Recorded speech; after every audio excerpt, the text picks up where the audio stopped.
Mukbang đi. Đấy, mukbang đi.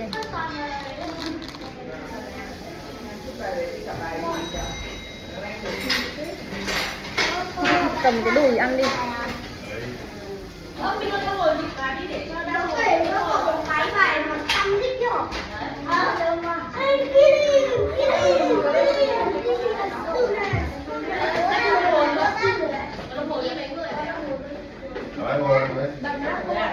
Các bạn để Hải luôn ăn lời cùng với con nhé.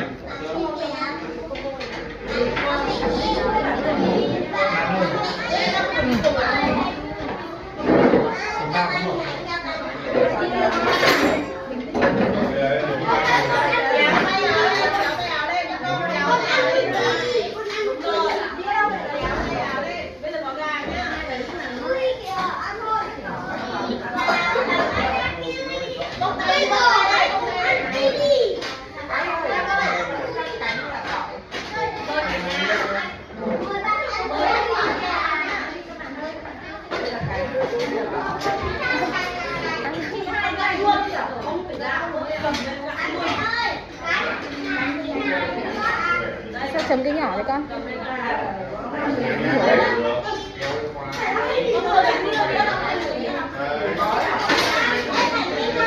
Sao lại cứ chùi tay xuống đấy vậy?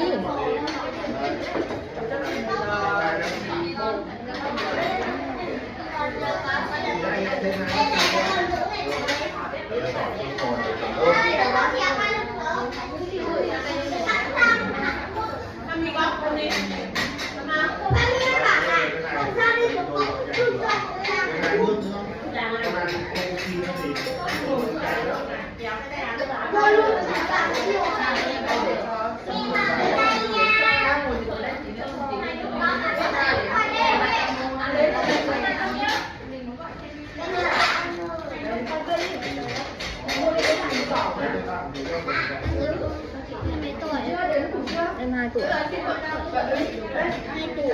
Con mấy tuổi? 9.